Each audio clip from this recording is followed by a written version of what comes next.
Hi, everybody. Welcome to our DAT IQ weekly market update. This is our update for June 3rd, episode 341. I'm Dean Croak, market analyst here at DAT, coming to you live from the Grumpy Pete at the American Truck Historical Society Truck Show in Madison, Wisconsin. This is a vacation week for me, but we're deep immersed in the trucking industry here. Along with co-host Chad Kennedy, special guest today from St. Christopher's Trucker Relief Fund, Courtney Niemann. Thank you for joining us, Courtney. Thank you. Great to have you. How's things, Chad? Things are good. Yeah, the Florida thunderstorms have started. That pattern's picked up. Humidity's picking up. I saw the hurricane forecast came out last week, and it seems like it's a reoccurring pattern that it's going to be worse than it's been in the past. So we'll see how it shapes up. We'll keep track of it. They had the same thing last year, right? An above average season. It ended up being pretty much right on track. So not something to look forward to. No. Courtney, great to have you on. Of course, we partner with St. Christopher's. Christopher, tell us a little bit about what you do and a bit on your background. Sure. So I'm the executive director here at St. Christopher's Fund. I have a background of career 25 years in the nonprofit sector. I'm very much passionate about prevention. My career motto is I would much rather prevent something than treat it. So this kind of works hand in hand with a lot of the programs that St. Christopher has, as far as our diabetes program, our vaccine program, just to name a few. Super excited about this. This is definitely a step up in my career as far as being an executive director. So I'm still learning a lot. Did not know a whole lot about the trucking industry as a whole, and learning a whole lot about it, and just how grateful I really am for all of our truckers that are on the road. And I'm definitely giving them a lot more space when I'm driving on the road with them, and really trying not to cut them off anymore. So yeah, I'm sure you would have featured on some dash cams if you were doing that. I did 1,200 miles over the weekend, and the dash cam footage is staggering, what goes on out there. You know, Courtney, I passed through a few truck stops. A lot of truckers working on a Sunday, away from home, away from family, heading in the wrong direction. It's a pretty lonely world out there. Probably, I think it's worse for the drivers that have to spend their 34-hour restart in a truck stop over a weekend on their own in a little tiny shoebox. Like, it's one of the tough things you'll find is the mental health side of this industry is pretty tough. It's probably the worst part of the industry, actually. All right. We'll bring you back in to talk a little bit more about that later on, Courtney, if that's okay with you. We'll dive into the market update. I'll get started with some of the key market trends we're watching. Of course, last week was a short week. Capacity did loosen. Rates were flat to down across the board. Loads moved, volume dropped also. So again, a lot of seasonality here, short work week, so we're not reading too much into the numbers. But what did happen is looks like there's a cooling off in the movement of loads being moved following this surge we've seen in April and May related to sort of the pre-tariff movement of freight. So that looks like it will be cooling down a bit as we head into June. ATA truck tonnage down about 0.3%, so essentially flat in April after being down 1.5% in March. TTMI, Jason Miller's truckload ton mile index, picked up about 0.3% quarter over quarter, up about 0.4% year over year, so essentially flat compared to where it was last year. The IIR Energy Company, interesting report out last month about slippage. It's the change in dates from when a project is expected to kick off to when work actually begins in the energy sector. It's averaging 6.5 months longer than it was a year ago. So it suggests that a lot of the current economic climate is causing companies to slow down, temporarily stop or cancel some of their projects. This week's market update, we're looking at the free trade zone in Phoenix, cherry season, of course, which is underway on the West Coast, and the latest in farm equipment sales from the AEM and how that impacts flatbed carriers. Let's start off with the load to truck ratio. Dry van load post volume saw their second consecutive weekly decline, but again, a shorter work week. This led to a 3% increase in the load to truck ratio, reaching 6.29 last week in dry van. In flatbed, reefer equipment post also down about 15% week over week on a shorter work week. Load to truck ratio up about 2% to 9.99. And in flatbed, there was a drop also in load post volume, again, seasonally, as we'd expect on a short post Memorial Day week. Load to truck ratio up about 9%, settling at 29.92. In the spot rates year over year, look, as you can see on the chart there, tracking pretty much where we were the last couple of years, almost identical to last year. Dry van line haul rates ex fuel down a penny per mile, averaged $1.69 per mile last week. That's 4 cents a mile higher than last year, but identical to the black line, which is 2023. Top 50 lanes averaged $2 a mile. And in our bellwether states, there's 13 of them. 44% of loads moved came from the 13 states last week. Outbound rates down 2 cents a mile, alongside a 23% drop in load post volumes. In the bellwether states, carriers were paid $1.89 per mile across the Midwest. That's about 20 cents a mile higher than the 7-day rolling average. In the refrigerated market, typically are on the rise, spot rates that is, before July 4, declined for the second consecutive week, somewhat of a worrying trend. We may have already seen the peak in reefer rates for the produce season that's upcoming in another few weeks. Rates down 5 cents a mile last week, sitting at about $1.97 per mile. This is about the same as what it was last year and about 7 cents a mile lower than what it was in 2023. And lastly, in flatbed, last week's average flatbed spot rate remained steady at $2.19 per mile, sitting about 12 cents a mile higher. The further we get into the season, the closer it's getting to where it was last year, and sitting about 2 cents a mile higher than in 2023. I'll quickly go through the short-term forecast before Chad's backs in with a contract rate look at the market. These are our short-term forecasts in the spot market. 35 days out is the forecast. This is our flagship rate product in green. It's predicting what rate view is going to be 35 days out. Of course, it more heavily weights longer-term seasonal trends, and it's bounded by the upper and lower forward-looking bands. So let's start with our long-term dry van forecast, where we see a flattening in the 35-day. Dry van spot rates down 2 cents a mile. This is our first time that we've had a look at the forecasts out to July 4, which is typically when we see a seasonal peak in rates, looking more like a speed bump this year. July 4 looks like rates will settle at about $1.69, 68 to 69, almost the same as where it was last year. The low case has rates down 6 cents, high case up 2 cents, but essentially flat out to July 4. In the refrigerated market, a little bit more concerning is it's going against seasonal trends for produce season, where we normally see a reasonably upward inflection in spot rates. The 35-day has reefer rates down a penny per mile to July 4. That may change when we get into next week's forecast, because we're only picking up the first couple of days of that Independence Day weekend. But at $1.98, rates will be about 6 cents lower than where they were last year if the ratecast forecast is on track. Low case down 6, high case up 4 cents a mile. And in flatbed, down about 1 cent per mile out to July 4 at $2.19. Last year, at that point, they were about $2.02, so that's about 3 cents a mile higher. So the gap is starting to close there. But again, that's what we normally expect in flatbed as we get into July 4. That typically marks the end of the plateau in flatbed rates, and then we start to see the slow downhill trend all the way through to September, October before picking up again. All right, so that's the spot market. Chad, over to you to have a look at what's happening.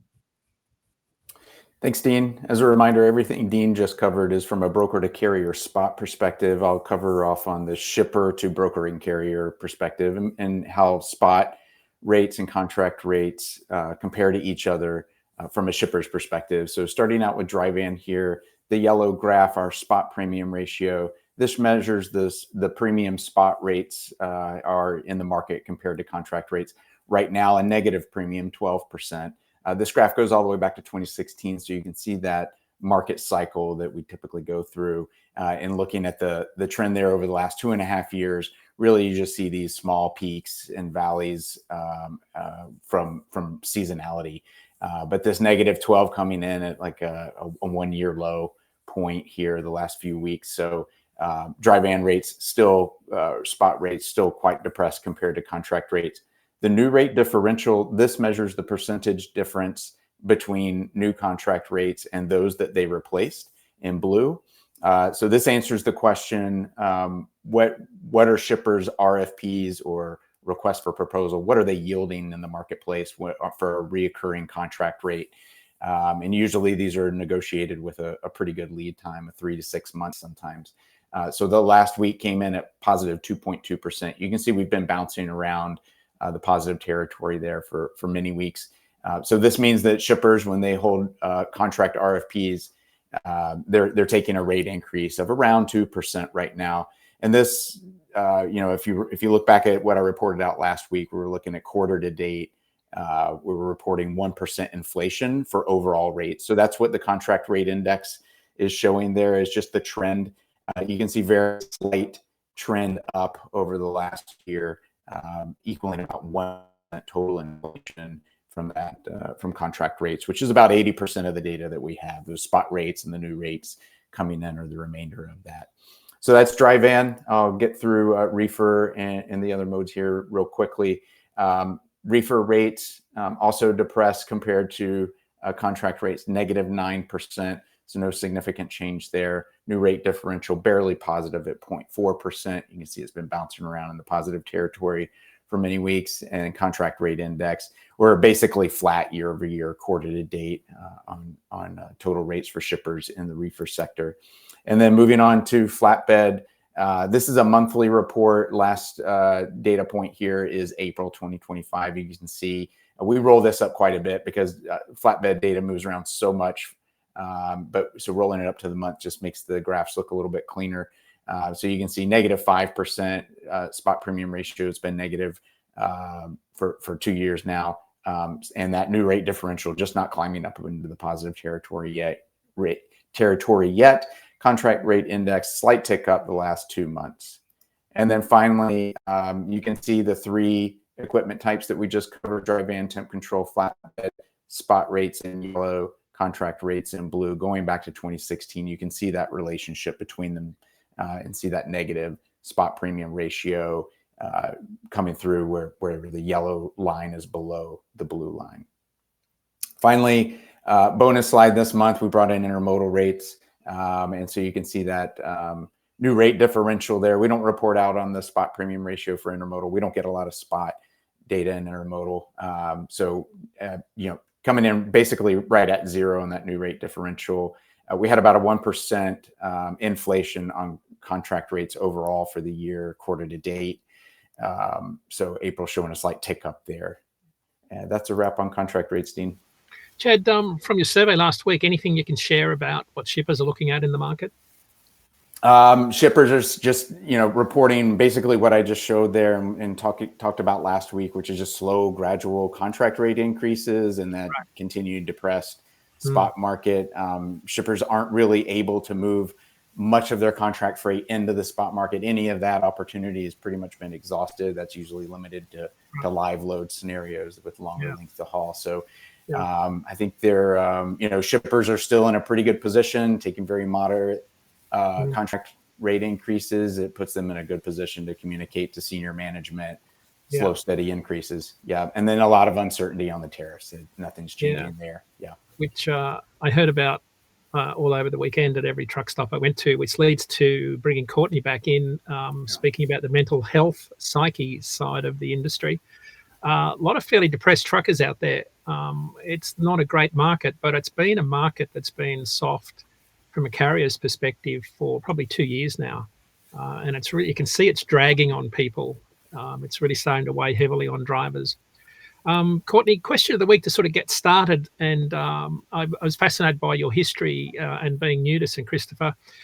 So you're a community health prevention specialist, which is kind of a new take on helping people once they get sick. But I like the idea of, preventing rather than only treating. But can you sort of compare and contrast truckers to other industries that you've worked in over the last 20 years?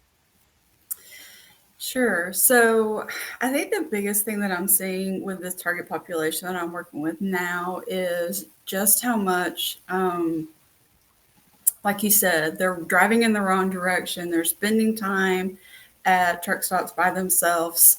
So they don't always have the family support, the friends support that humans are created to need on a daily basis. Yeah. So even just doing this, this face-to-face, even though it's virtual, that is helpful. It's not just voices. Right. We can see each other. We can see our facial expressions. We can see when somebody says something, we're all smiling. Right. That reassurance is Right. very helpful for, all of us as human beings, but just our truck drivers in general, they do talk on the road a lot. We always see them with their headphones on. So they do have some of that communication. But again, it's that human interaction that we always need. So yeah, that's missing. I mean, social media has helped bridge that gap somewhat, where people can at least have an outlet to the outside world. But you're right, the interpersonal skills disappear pretty quickly when you sit behind a windscreen for a long period of time. I know for myself, it's a really strange phenomenon, Courtney. You actually lose the ability to communicate. I mean, physically put sentences together. So if you spend a lot of time on the road over the course of a week, because you're not communicating, you're out of mainstream commerce, you really get disconnected. You might think that's strange, but you're within the whole supply chain, but you actually get very disconnected from what's going on in the outside world because you're isolated and you're alone with your own thoughts, which for some is a really scary prospect. So yes. it's probably the hardest part of the job is the mental aspect. The driving part's easy, but it's all the other stuff you've got to go through. So sort of talk us through some of the focus areas of St. Christopher in terms of how you think this work program is going to go this week as being brand new to the organization. So some of the things, that we're continuing to work on is with our voucher vaccines. We have all of our just getting to know people. We have a group that gets together and they just talk sometimes. So I think that's very helpful for also with mental health. But again, as much contact as we can have and reaching out and being able to talk to people, I think that's going to be very beneficial. This is definitely something as coming in as a new executive director that I'm very interested in. I have previously in my career, I was a mental health first aid instructor. So it's an international program. And I actually saw somebody yesterday or this weekend, they posted about it on one of the platforms with trucking industry. And I was like, oh, I know what that is. So it's a great program. I've got some background in that. And I think that it can definitely be used across this industry as well. So mental health is something that we're going to start looking more into. Are you talking about like a hotline where drivers can call in? Is that what you're inferring? I'm not sure yet. Okay. We're not all trained. We're not trained as crisis professionals. Again, my background is prevention only, so I'm not clinical. And I'm pretty sure nobody else here is clinical as well. So we do want to make sure that if someone does call in, that you have to have that clinical background. You have to have some type of training in that. I've done that in my career where I did help out for a hotline, and I did go through proper training for that. You have to be willing to accept that because there are things that, after people have communicated, it's heavy. It's some heavy stuff. So you got to be able to decompress and know how to decompress and be able to take care of yourself after that. So I'm thinking maybe, we try to work that out in maybe just having a hotline. Is there a trucker hotline out there specifically? What can we do to bring more awareness to that? Because again, I think that we're kind of switching, especially after COVID. So much after COVID, with just the normal population and being isolated, and we still have to connect. Yep. It might look different, but we still have to connect in some way, some fashion. Yeah. Hey, Courtney, I was checking out the website. You guys have got a great website. I'd recommend people check it out. And it looks like there's some financial assistance component to this as well. And folks can go in and make donations. Yes. I like the way that you have it set up where it has an emotional connection. Like you can donate to help someone pay their power bill or help someone pay for specific medical needs, and things like that. Can you talk a little bit about how that's administrated? How does someone seek you out, find that, get assistance if needed, and how can people support that? Sure. So if there is somebody in need, they can go onto our website and fill out the screening form. Once that application has been completed, then it takes you to the next form, which is really the application process. We do collect some information off of you based off of what your last day of driving was. We do have to have the CDL license. If you have had an injury, it does have to occur within the past 12 months. So we will take all that information. We need to have medical records information, but we're in contact with the driver either through email or we just pick up the phone. Sometimes it's just as easy as picking up the phone and saying, I got a couple of questions. Do you have a minute? It'll be a whole lot easier. And almost every time we pick up the phone with a driver, it turns into a 30-minute conversation just because they just want to talk to a live human that's, asking questions. And, we're concerned about their health. And, what more can we do? How else can we help? Is there something we're missing? So also we're doing that within that conversation as well. Some of the things that we help out with, which can be mortgage rent, utilities, car insurance, rig payment, car payment. So those are the things that we can help out with. We do have to have verification, that you do have those things. And then what we do is we send out a check to that actual organization. So we would send it out to the utilities district or whoever it is. Yeah. So we do have a max that we send out.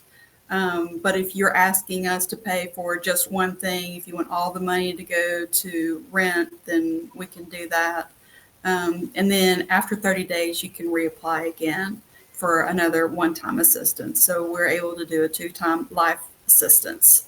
So donations, we heavily rely upon our donations.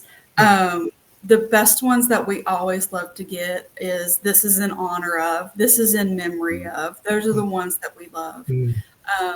We don't get to see our clients, this is me seeing, my clients or anything like that. So when we go to the conferences, we do get to see them every once in a while.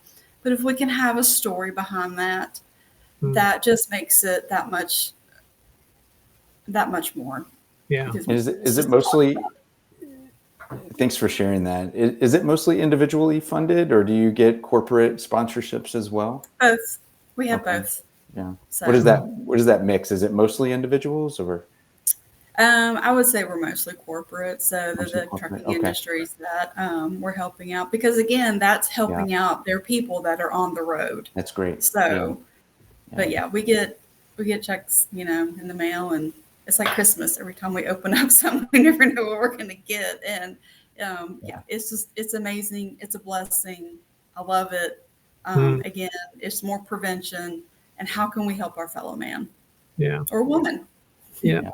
We're very proud to be involved, Courtney. I think this is our second year. We might be coming up our second year of being a partner of St. Christopher. We're very happy to be part of that. You sort of covered the question I had around corporate sponsorship. How can folks get involved? Like if someone's listening to the show here and thinking I need to get involved in this, what would be the best way? Simply contact you on the website or how they else? Can. Yeah. They can go through the website or they can send me an email directly. It's director@truckersfund.org. But we do have all of our information on our website. So whatever is the easiest way for them to get hold. And if they have questions, I'm more than willing to talk to them. We do have that from time to time. They want to make sure that we're a legal 501c3 and absolutely we will provide all that information. I understand. They want to know what their money's going for. Absolutely. We can tell them all that stuff. So we're very transparent. In terms of trade shows, where can we see you? I've seen St. Christopher at Mid-America Truck Show just recently. Where else do you think you'll be this year in case truckers would like to connect that way? So we have 2 that we're going to in October. We're going to AM EST in Tampa. That'll be October the 22nd. And then we're flying to the other side of the coast and we're going to the ATA MCE conference in San Diego. So we will be at both of those events. We may have more stuff coming up for this year, but those are the 2 that we have right now on our radar. That's fantastic. Tell us a little about the organization. How many people in the organization? We are a small and mighty team of 6. Okay. So I'm the executive director. Diane, she is our director of philanthropy. Mm-hmm. We have a new staff that actually started today. Her name is Lacey, and she's our medical case manager. We have Lindsay, she's our health and wellness. And we have Rhonda, she's our bookkeeper. And then Nick, he is our social media person. So we have a very small office. So we're not all in here together at the same time, but when we do, we have great fun. And just, we're all here for the mission. All of the team, they're very passionate. That's probably the biggest thing walking into that, is just how much passion each one of these team members have about this organization. Do the others come from a trucking background, Courtney? Some of them do, some of them don't. So some of them have some life experience, and some of them don't. Yeah. So whereabouts are your offices? So we're located in Knoxville. Okay. So if you get off at the Cedar Bluff exit and you see Cracker Barrel, we're right across the street. All right. Nice. That's usually the best way I can explain it. Yeah. Great. Yeah, Courtney, it's I was just sort of looking here out at the ATHS event. A lot of golf carts, a lot of people sort of shuffling around. This industry takes a really heavy toll on people, physically and mentally. I think more so than most professions. And I think what you don't get is the how hard the industry is, like how hard it is on people. It wears you out. It grinds you down. I was thinking on the way out, like it kind of strips you bare and beats you down, and then you pick yourself up again, and then it beats you down again. The difference with truckers is they've got to be somewhere. You can't just stop and give up. You've got to load, and you've got to get going and drag yourself forward. And that's the difference, I think, with most other professions. Is truckers, no matter how bad things get, you've got a load that someone's depending on, and that's the difference. And I think that's part of the process of getting over it. Because you get down, like getting down's normal, I think, but getting back up is the really hard part. And you see it in people's faces, and you talk to them. A lot of truckers are pretty gruff, abrupt, short people. They don't communicate a lot. Some of that's symptomatic of lack of sleep. But when you get past that, they're actually really nice people for the most part. There's some out there that are questionable, but for the most part, there are a lot of really nice, hardworking people. Yeah, I completely agree. The few that I've been able to talk to, they're a little gruff, but once you make that connection with them, which I always try to do, is like, well, do you follow sports? Or because I'm a big sports person, so just trying to make that little connection, and even if they're for a team that I'm not for, still give each other a little hard time. There's nothing wrong with that. Yeah. All right, that kind of brings us up on time, Courtney. Love having you on. We've got your email address. We've got the website. We can post that in the notes. Thank you for being on the show. Love to have you back on at some point in the future. Anything else you want to add before we conclude? I just want to say thank you so much for having me. I really have enjoyed it. Again, if anybody has any questions, please reach out to me. Thanks, Courtney. Yeah. All right. Couple of shout outs. ACT Research Market Vital Seminar number 73, August 20 to 21. Registration's open. That'll be in Columbus, Ohio. I'm speaking. You can find out more at actresearch.net. Professor Kaplis, Freightvine podcast, he's talking to Jason Haith from DP World, talking about global trade in general with Mexico in particular. Next week's show, good friend Chris Henry from KSM Advisors is talking about how the trucking industry is going in the mid-size fleet range. Make sure you set up alerts for our live show, subscribe to our channel, and with that, another show is in the books. Thanks for watching. Be safe. Be nice to everyone. We'll see you back here next week at 10 a.m. Eastern, 7 a.m. Pacific.